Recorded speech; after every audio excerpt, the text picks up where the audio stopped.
Hello, আসসালামু আলাইকুম। সবাইকে লাড্ডু ফ্যামিলিতে স্বাগতম। আজ চলে যাচ্ছি ঘুরতে। ভাবলাম আপনাদের সাথে শেয়ার করি। সাথে থাকবে আমার সঙ্গীরা, যারা হচ্ছে প্রতিনিয়ত আমার জন্য অপেক্ষা করে বাহিরে। এবং আমিও যখনই বাসা থেকে বের হই, তখনই আমি ভাবি তারা আছে। সেটা উপলব্ধি করি। আজ আমি তাদেরকে খুঁজতেছি, কারণ একসাথে ঘুরবো। যখনই আমি বাহিরে যাই, কোথাও বসি, ওরা কিন্তু আমার সাথেই বসে। তো আমি এদিকে এদিক চেয়ে দেখতেছি ওরা কোথাও নাই।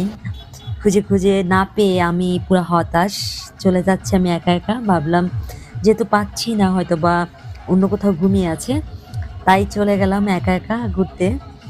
এটা আমার বাসার পাশেই খুব সুন্দর একটা লেক, সাথে নদী।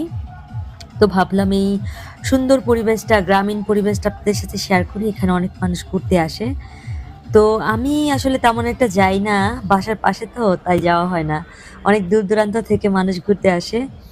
তো চিন্তা করলাম যে এত সুন্দর জায়গা যেহেতু আছে, তো সেক্ষেত্রে আপনাদের কাছে একটু শেয়ার করি। আপনারাও দেখেন। যারা, যারা আমার ভিডিও নিয়মিত দেখেন, তারা দেখলে অবশ্যই খুশি হবেন যে জায়গাটা এত সুন্দর, মনে হবে যে পুরোই গ্রাম। এখানে একটা মাছ বেশি উঠতেছিল, কিন্তু যখনই ক্যামেরাটা নিলাম চলে গেছে। এই হচ্ছে ব্যাপার। পরিবেশটা খুব সুন্দর, শান্তশিষ্ট, তাই না? এখানে অনেক মানুষ ঘুরতে আসে। এটাকে বলা হয় দিয়াবাড়ি লেক।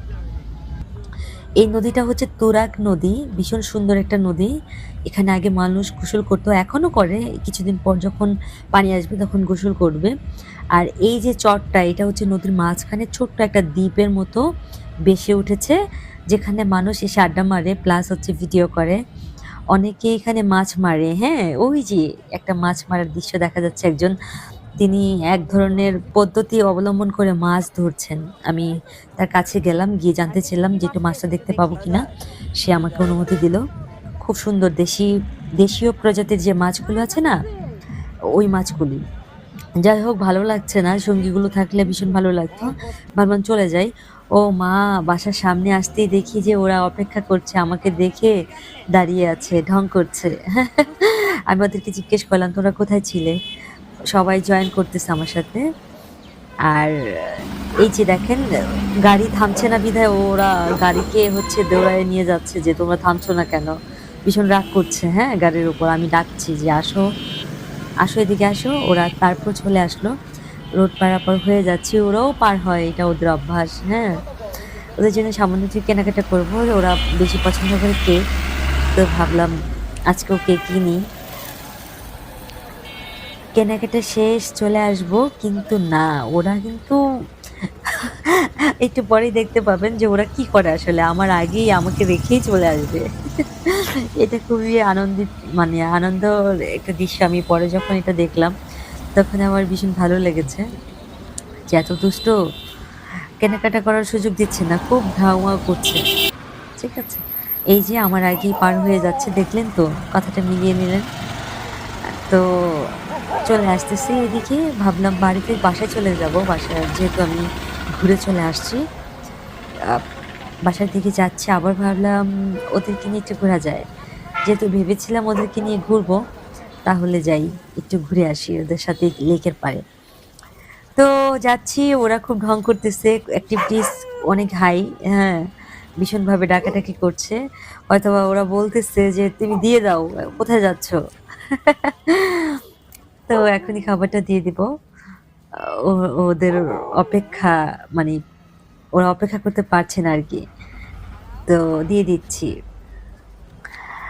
যাই হোক, ওরা ভীষণ হ্যাপি ছিল। ওদেরকে দেখে আমারও ভালো লাগছে। এবং খাবারের দিকেও নজর নাই। ওদের নজর হচ্ছে আমি কোন দিকে যাচ্ছি, কাকে কি দিচ্ছি। ঠিক আছে? তারপর এখানে উপর পেপার ছিল, পেপারটাকে খুলে দিলাম। নজরদারিতে রেখেছি কে, কে খাচ্ছে। এই যে সুন্দর দৃশ্যটা, কি শান্তির, তাই না? ভীষণ ভালো লাগে। তারপর ভাবলাম ঠিক আছে, ওরা খাওয়া-দাওয়া করুক, আমি একটু বসে থাকি। কিছুক্ষণ পর ওরা তো ঢং, খাওয়া-দাওয়া শেষে এই যে ঢং করছে। খুব অন্যরকম এক্টিভিটিস। সবাই বসে আছে, আড্ডা মারছে, কেউ, কেউ হাঁটতেছে।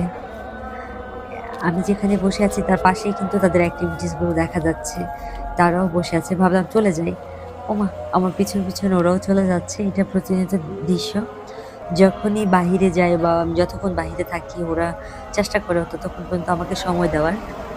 মানে ওদের এরিয়া পর্যন্ত আরকি। ওদের আবার এরিয়া ভাগ করা আছে। এর বাহিরে ওরা যেতে পারে না। তো যাই হোক সন্ধ্যা হয়ে গেছে চলে যাচ্ছি বাসায়। ওরা আমার সাথে যাচ্ছে মানে আমাকে এগিয়ে দেওয়ার জন্য। আমার বাসার সামনে পর্যন্ত যাবে। তো চলে আসলাম। তো আমি ওদেরকে এখন বাই বলবো এবং বলবো ওরা যেন ভিতরে না যায়। ওরা কিন্তু যাবে না। হ্যাঁ?